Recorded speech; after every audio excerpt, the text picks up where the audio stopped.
En esta esquina tenemos al instrumento financiero IVV y en la otra IVV Peso. Ambas inversiones reguladas que nos permiten invertir en las 500 empresas más grandes de la bolsa de Estados Unidos. Empresas muy conocidas, veremos algunos ejemplos como Apple, como Microsoft, como Nvidia, como Google, como Meta, Visa, Procter & Gamble, etc. Y estas dos estrategias son parecidas pero no exactamente iguales. Pueden tener incluso un diferente desempeño, que a una le vaya mejor que a otra.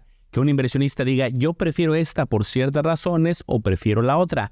Tal vez tener una combinación no tenga tanto sentido porque sí tienen similitudes. Las vamos a entender con mucho detalle en este video. Y esta estrategia lo que hace es invertir, digamos, en un paquete de empresas. Vamos a tener exposición, como ya lo mencionábamos, a las 500 empresas de mayor tamaño que cotizan en bolsa de Estados Unidos. Y aquí estás viendo algún ejemplo con algunos nombres de estas empresas.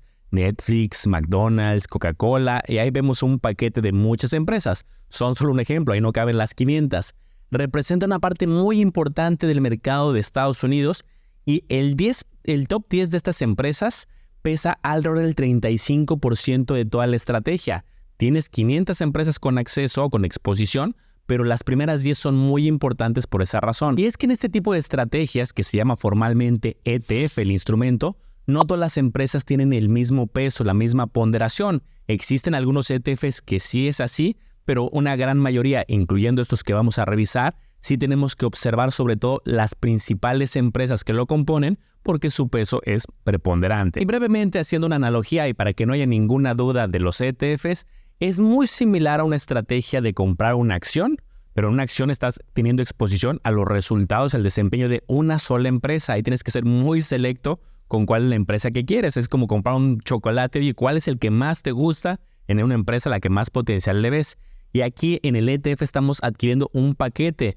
En esta analogía usamos un paquete con muchos chocolates. Aquí es un paquete con exposición a muchas empresas. Para que no se nos olvide, una de las diferencias importantes entre comprar acciones y comprar ETFs. Mencionaba hace unos momentos la importancia en este ETF de revisar los pesos de las principales empresas, porque como te puedes dar cuenta, representan cerca del 35% de toda la estrategia. De las 500 que hay, pues estas pesan el 35% aproximado. Vemos a Microsoft, Nvidia, Apple, Amazon, Meta, Google, Berkshire Hathaway, Lilly y Broadcom. Incluso desde la página oficial de BlackRock, quien es la empresa que está detrás de este ETF, los que vamos a revisar, puedo ver el listado completo de empresas y de forma actualizada, porque estos porcentajes, este peso va cambiando. Aquí tengo en este momento de grabar el video cuáles son las principales 10 empresas, que son las mismas y sus pesos actualizados, pero puedo ir cambiándome a la siguiente página y ver otras empresas que también son partícipes dentro de esta estrategia.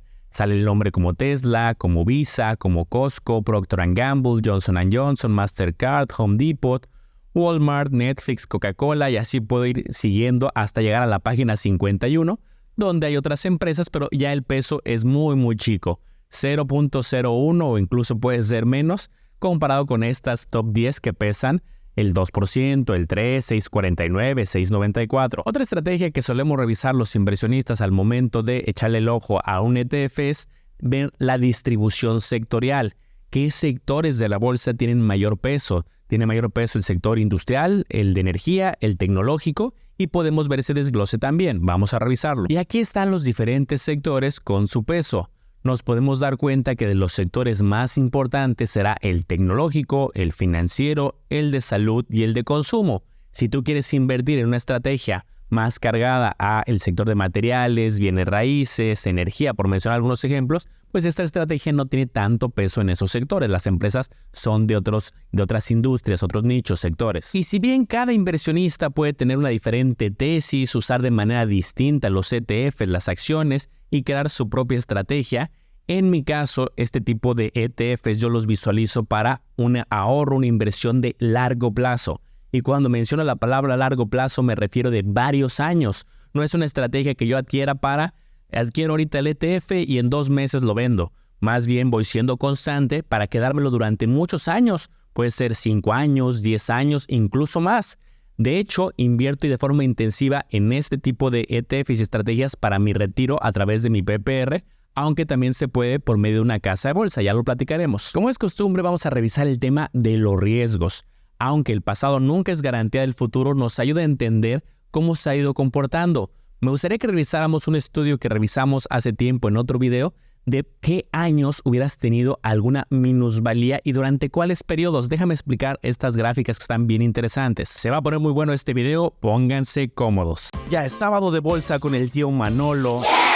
Como lo he mencionado, el pasado no es garantía que así se vaya a comportar el futuro, pero podemos ver muchos años de historia, desde 1926 hasta hace poco tiempo. Y ahí estamos viendo qué hubiera pasado si un inversionista hubiera invertido solamente un año y se sale por alguna razón, porque no lo tiene con una visión de largo plazo, porque necesita el dinero, cualquier estrategia en particular individual. Podemos ver que están en color azul los años positivos y en color morado aquellos que fueron negativos. 73 fueron positivos y 27 negativos. Pudo haber tenido un año malo. Oye, es que no me fue bien en esta estrategia, me fue mal y me salí. Pues puede llegar a pasar, hay probabilidad. Ahora, el mismo ejercicio, pero para periodos de 5 años a lo largo del mismo periodo de tiempo. Diferentes inversionistas que decidieron invertir durante 5 años y se salieron. Puede ser de 1950 a 1955, del 53 al 58, del 2000 al 2005 y así se fue evaluando. Como podemos ver, la mayoría de periodos son positivos, 87, aunque sí hay todavía, esto es bien importante, 13 inclusive negativos. La probabilidad histórica ha sido menor, pero al final puede llegar a pasar. Y ahora para pronto este análisis nos pone no solo 1, 5 años y también el periodo de 15 años. ¿Qué hubiera pasado con inversionistas que entraron al menos durante este periodo de tiempo?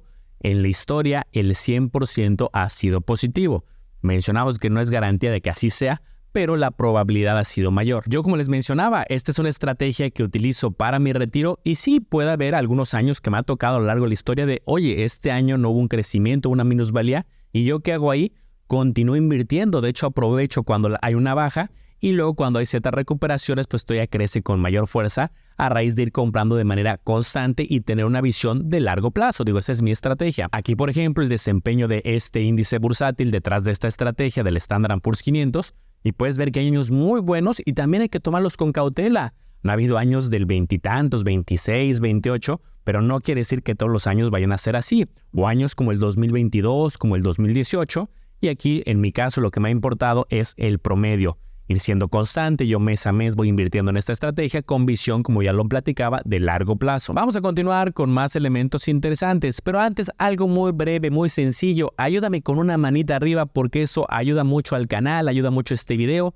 También a compartirme tus dudas, algún comentario si te está gustando este video, el canal en general, o alguna duda específica del tema, te leo en los comentarios. Ahora bien, en este video no solamente le estamos dando un enfoque de explicar qué es el Standard & Poor's 500, su desempeño histórico, lo que hemos estado revisando, sino también hablar de dos estrategias parecidas, pero que tienen diferencias. IVV y también IVV peso. Los dos tienen exposición a las 500 empresas más grandes de la bolsa de Estados Unidos. Tienen diferente costo a través de una casa de bolsa, tienen diferente comisión. En el caso del IVV es mucho menor, 0.03, en el caso del IVV peso 0.49. Son de diferente tamaño, es mucho más grande, mucho más conocido el que se llama IVV, y como van teniendo ciertas ganancias, lo principal es el desempeño potencial del crecimiento, pero también distribuyen dividendos en el caso del IVV. ¿Y cuál es la gran diferencia? Como ya te puede dar una pista el nombre, es el impacto del tipo de cambio. Al final estamos hablando de los mismos sectores, de exposición a las mismas empresas, los dos son paquetes, los dos son ETFs, solo que uno vas a tener exposición cambiaria y el otro no. Dicho de otro modo, en los dos, si el desempeño de estas empresas es bueno y van creciendo a lo largo de los años, pues se tiene un rendimiento por el crecimiento de las empresas. Pero también está el rendimiento, que puede ser positivo o negativo, a raíz de movimientos del tipo de cambio. Y a ver, la primera aclaración importante es que si tú inviertes en estas estrategias por medio de una casa de bolsa regulada en México o por medio de un plan personal de retiro, un PPR que detrás invierte en este tipo de estrategias, tú vas a invertir en pesos. Aunque detrás hay exposición a tipo de cambio en algunas estrategias, se invierte directamente en pesos. Tú tienes tu cuenta de banco, tu cuenta directamente en tu contrato de casa de bolsa o del plan de retiro y todo se maneja en pesos. Pero quiero que expliquemos lo que pasa detrás. Por ejemplo, alguien invierte 20,000 pesos en el IVV y vamos a suponer un tipo de cambio que esté en ese momento en 20 pesos por dólar. Entonces la inversión inicial es el equivalente a $1,000, para dejarlo en términos simples. Y vamos a suponer que se tuvo un rendimiento en un periodo de 20%. Quiere decir que ya se tuviera el equivalente a $1,200, aunque todo, ya lo mencioné, tú lo inviertes en pesos, pero eso está sucediendo detrás. Pero ahora suceden diferentes escenarios. Vamos a hablar de una apreciación del dólar y este inversionista en particular, como estaba invirtiendo con exposición al dólar, se ve beneficiado. Si ahora el tipo de cambio no está en 20, está en 22, por poner un ejemplo, pues esos $1,200 que están detrás ahora valdrían el equivalente a 26,400 pesos. Caso contrario, aquí otro inversionista donde el dólar se deprecia y va a pasar de 20 a 18 en este ejemplo, como ese inversionista tenía exposición cambiaria, ¿qué va a pasar? Esos $1,200 ahora pues valen el equivalente a 21,600, o sea, sí hay un impacto detrás. Pero también lo que tenemos que entender es que hay dos efectos, como ya lo mencionaba, independientes. El desempeño de las empresas por el potencial de crecimiento que tengan por sus utilidades, sus ventas, que estas empresas van creciendo, y la parte cambiaria. En algunos casos los dos pueden jugar a favor o que los dos estén en contra o uno y se vayan neteando en cierta manera. Por ejemplo, en este periodo seleccionado hubo un crecimiento importante del IVV como tal, pero por otro lado también el tipo de cambio en su momento pasó de 20, llegamos a verlo entre 16 y tantos, 16.60, y eso fue tema que salía mucho en las noticias, que ahora está en 19, en 18, 17, 16 y tantos. Pues ahí había dos efectos para los inversionistas. Se beneficiaban por el crecimiento de las empresas, pero les impactaba en cierta medida el efecto cambiario. Pero también es importante recordar que el tipo de cambio pues tiene efectos volátiles, depende de factores como la política internacional, elecciones, eventos mundiales. Hay muchos efectos que mueven el tipo de cambio, tanto internos como externos, y eso pues va a generar cierta volatilidad en el caso de los ETFs que se tiene exposición cambiaria. Va a haber periodos que vaya a ser a favor, va a haber periodos que sea en contra. Y aquí hay una reflexión que también quiero compartirte. En mi experiencia de varios estudios, analistas que he visto, donde está el principal impacto, el motor de crecimiento, viene más por el crecimiento de las empresas, de las acciones, de sus utilidades, que les vaya bien y que tengan un buen desempeño a futuro. Eso es lo que mueve más. Ya vimos que sí puede haber un impacto cambiario, lo hemos platicado, pero ese impacto, a menos de que haya movimientos desordenados que luego suelen corregirse, como lo vimos en la pandemia y en algunos otros eventos, que pueden ser periodos temporales, ¿qué es lo que pasa? Lo que más a mí me interesa es el desempeño de las empresas. Sé que tengo impacto cambiario, pero digamos que el rendimiento preponderante viene más por el crecimiento de la empresa. ¿Y cuál es más utilizado? Si bien ambas estrategias son populares, el que tiene mayor volumen, es decir, mayores inversionistas o inversionistas más grandes, usualmente haciendo más transacciones, es en el IVV. Se tiene el IVV peso, una posibilidad, pero si hay mucho mayor volumen tanto en México como a nivel global, hablando de esta estrategia, es decir, la IVV. Y algo que he visto es que el tipo de cambio es una variable difícil de predecir a largo plazo. Hay muchos analistas, economistas, casas de bolsa que hacen predicciones para unos cuantos días, unos cuantos meses, para el final del año, incluso el año siguiente. Pero es bien difícil encontrar analistas reconocidos y que digan, yo veo el tipo de cambio de aquí a 10 años que va a estar en un cierto nivel. La realidad es que como son muchos efectos internacionales, internos, externos que mueven el tipo de cambio, muchos analistas te aseguro que no veían que llegara a 16,5, 17 hace unos cuantos meses. Muchos, si les hubieras preguntado 3 años antes, 4 años antes, hubieran dicho, pues 20, 21. Y sorpresa, 16. Luego llegan elecciones, llegan otros eventos, 17, 18, se corrige.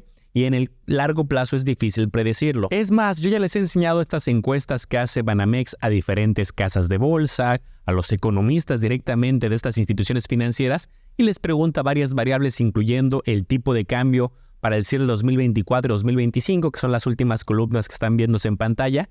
Y fíjense cómo incluso hay mucha disparidad entre los profesionales. 18.50, 19.74, 18.60, 18.20, 19, 20.10. Hay mucha diferencia. Entonces, la gran diferencia del IVV peso, aunque tiene mayor comisión, es que va a mitigar las fluctuaciones cambiarias entre el peso y el dólar.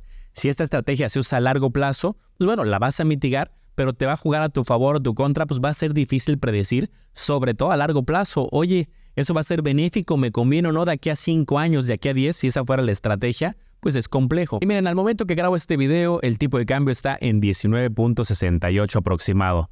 Les digo, es complejo. Aquí a lo mejor hubiera convenido el IVV peso, pero acá en este periodo de estos meses hubiera convenido más el IVV. Y si me voy a periodos de largo plazo, pues hay momentos donde conviene el IVV, luego acá el IVV peso, luego el IVV otra vez. Yo en lo personal utilizo más el IVV.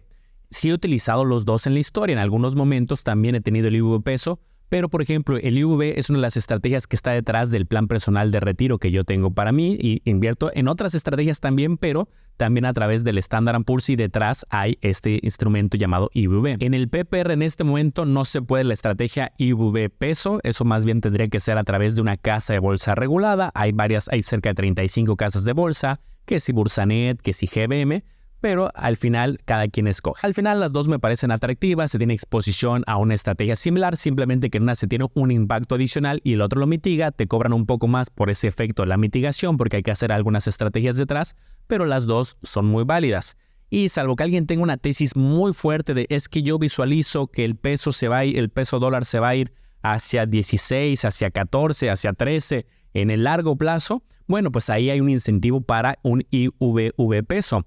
Pero si al final dices, no, yo creo que va a ser estable o va a tener cierta fluctuación y puede que vaya creciendo hacia 19, 20, 21 o superior, pues el IVV. Y recuerda que yo te puedo apoyar por medio de la estrategia del plan personal de retiro, el PPR, que puedes tener exposición a estrategias como la que revisamos el día de hoy, con exposición al Standard & Poor's 500, las 500 empresas más grandes de la bolsa, y además tener beneficios fiscales, como exención de impuestos con ciertas reglas. Deducir impuestos es una inversión deducible que puede ayudarte a tener un saldo a favor una vez al año a través de tu declaración. Es un tema interesante que vale la pena platicarlo. Para ello aquí les dejo la liga para que puedan pedir una consultoría gratuita de un plan personal de retiro. Me encantaría leerte en los comentarios, ¿tú qué opinas? ¿Cuál utilizas? ¿Te parece más atractivo uno? Por ejemplo, quien usa una casa de bolsa y está iniciando, pues quizá el IVV peso es más asequible, por ejemplo. Tienen sus pros y sus contras cada uno, son estrategias, como lo decía al principio, similares, pero con ligeras diferencias. Muchas gracias por acompañarme en este video educativo. No olvides dejar tu manita arriba y nos vemos en la próxima clase o sesión educativa. Espero te haya gustado este review informativo. Recuerda analizar y comparar muy bien, porque tú serás el único responsable de tomar una decisión bien fundamentada.